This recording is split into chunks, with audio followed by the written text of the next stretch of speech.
There's a number attached to your name that measures exactly how much a bank trusts you. Not your salary, not your savings, your credit limit. $500 says we're watching you. 100,000 says we're competing for you. And every limit in between is the bank writing you a report card you never asked for, one that quietly decides what you can survive, what you can seize, and how expensive your emergencies are allowed to be. Here's the strange part. The limit isn't really about spending power. Most people never max a high limit. It's about what the number does to everything around it, your credit score, your options, your worst day. This is the same person at 5 credit limits from $500 to $100,000. Same job, same habits. Watch how the number in the computer changes the life around it, and then learn exactly how to raise yours. Let's start at the bottom. A $500 limit. Your life at this level, every month is a tightrope. Here's the trap nobody explains when they hand you this card. Your credit score watches something called utilization, what percentage of your limit you're using. Below 30% of the limit looks healthy to the scoring model. Below 10% looks great. On a $500 limit, 30% is $150. One tank of gas in a grocery run, and you've blown past it, not because you overspent, but because the container is tiny. So the 500 tier lives a maddening paradox. You can pay every bill on time, never carry a balance, do everything right, and your score still limps because the math reads normal life as heavy usage. The small limit doesn't just cap your spending, it caps your score, which keeps the limit small. A loop built into the arithmetic that most people at this tier never see. The bank isn't punishing you. The formula is. And formulas can be beaten, which is exactly where this video ends. And the worst day math is brutal here. A $500 limit means a $500 emergency is your ceiling. The car repair is $600. The dental bill is $900. The gap has to come from somewhere. This tier isn't dangerous because of what it lets you buy.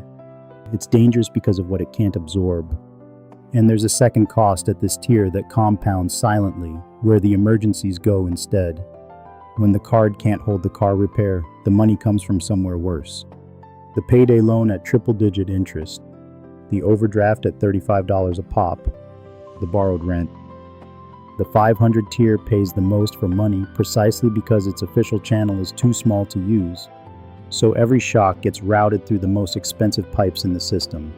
And that's the poverty premium wearing a credit limit costume. And it's why raising this one number at this one tier changes more per dollar than almost any move in personal finance. If you're here right now, this tier is a waiting room, not a home. The exits are at the end of this video, and they work faster than you think. A $3,000 limit. Your life at this level, breathing room, and the first real temptation. The utilization math finally relaxes. Normal monthly spending now floats comfortably under 30%, and the score starts climbing on its own. Same habits, bigger container, better number. This is the first tier where the system stops punishing you for existing. But $3,000 introduces something 500 never could, a balance worth carrying. At the bottom tier, the limit stopped you before the hole got deep. Here, the hole can quietly reach $3,000. At 24% interest, that's over $700 a year just to stand still. The bank raised your limit because you earned trust. The bank also knows exactly what an untrained cardholder does with trust. So the 3,000 tier splits people into two futures.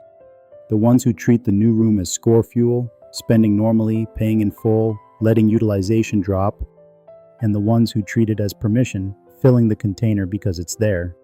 Same limit. Two completely different lives 5 years later. The number didn't decide which one you become. The habit did. So install the habit mechanically, don't rely on willpower. Set the card to auto-pay the full statement balance the day after your paycheck lands. Then treat the card like a debit card with a reward skin. If it isn't in the checking account, it doesn't go on the card. Those two rules, running automatically, make the trap at this tier almost impossible to fall into. And they quietly generate the exact pattern the bank's model is watching for when it decides who gets the next limit raise. The 3,000 tier isn't a test of discipline, It's a test of whether you automated the discipline before the temptation showed up. A $10,000 limit.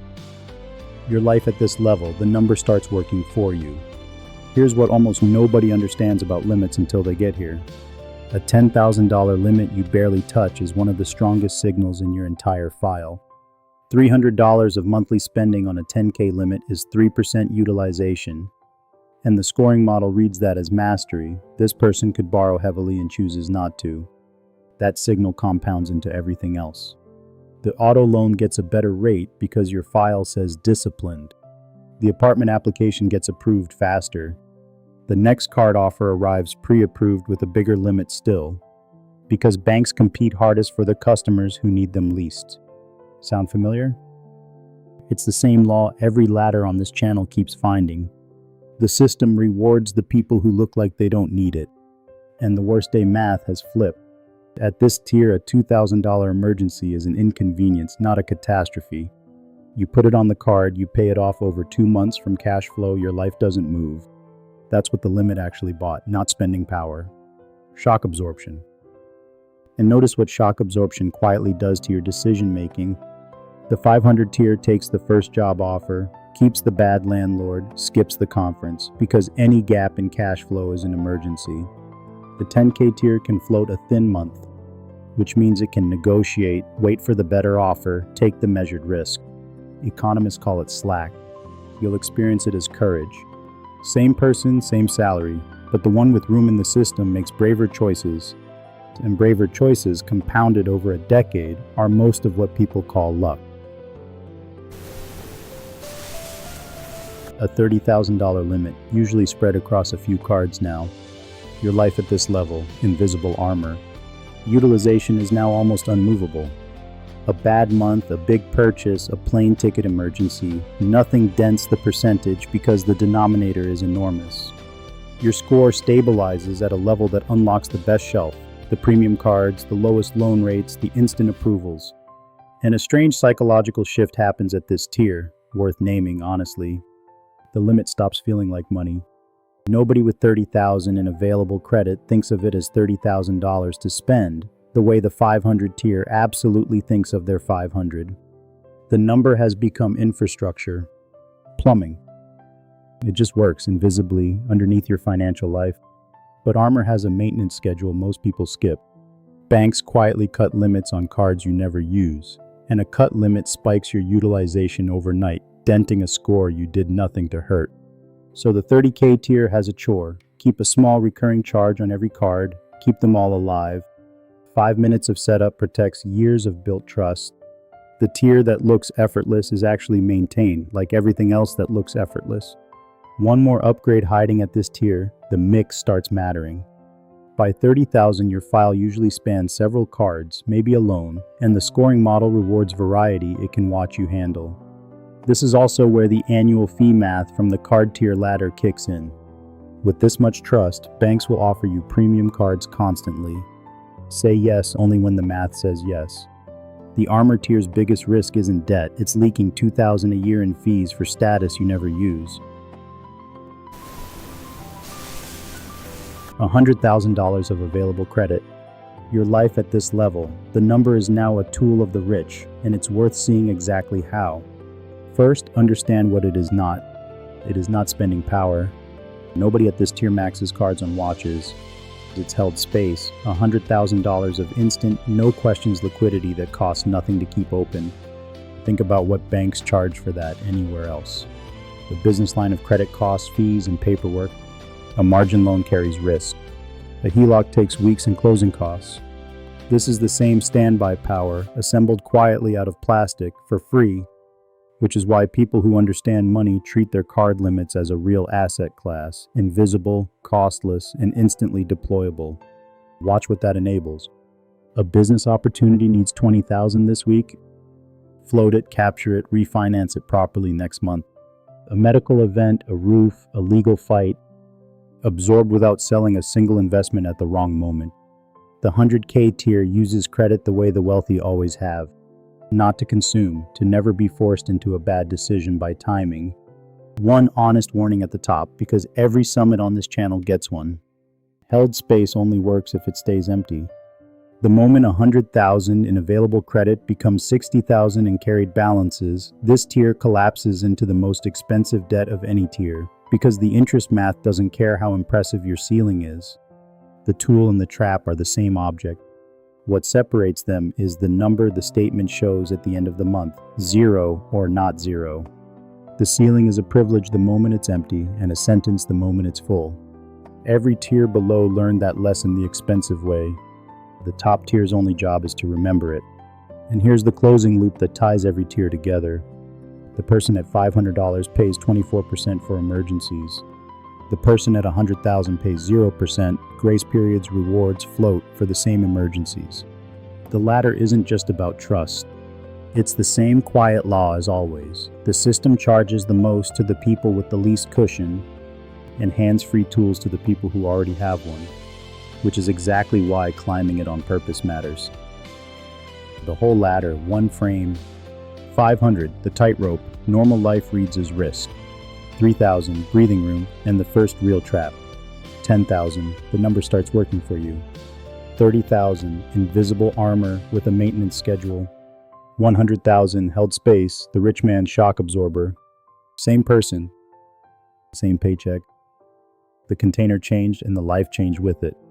And notice the through line one more time, because it's the engine of this whole ladder. The score watches the ratio depends on the container, and the container grows for people who ask and automate. Nothing about your income had to change for every number in that sentence to improve. Now the climb, because unlike almost everything else in money, this ladder responds to technique in months, not decades. First, ask. Seriously. Every 6 to 12 months, request a credit limit increase on every card you hold. It's a button in the app. Most banks use a soft pull, no score damage. The worst case is no. People stay at starter limits for years simply because they never ask. And time the ask intelligently, right after a raise, right after 6 clean months, right after your score ticks up. The request form usually asks your income, update it. Banks size limits to the income they have on file, and the number they have is often years stale. Second, never close your oldest card. Its limit is part of your denominator, and its age is part of your history. Downgrade it to a no-fee version if you must, but keep it alive with one small recurring charge. Third, let time do the heavy lifting. On-time payments plus low utilization is the whole recipe.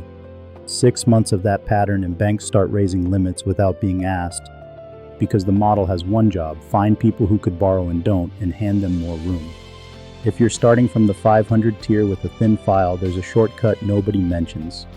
Become an authorized user on a trusted person's old, high-limit, clean card. Their history joins your file, your utilization math transforms overnight, and you climb a tier without opening anything. Used honestly, it's the single fastest legal move on this ladder. And the last thing, the one that keeps the ladder honest: the limit is a tool, never a goal. The point of a $100,000 ceiling isn't to touch it. It's to live so far beneath it that emergencies become logistics, and the bank's trust becomes one more quiet asset working for you in the background. 1 year of this, asking, automating, keeping old cards alive, living near the floor,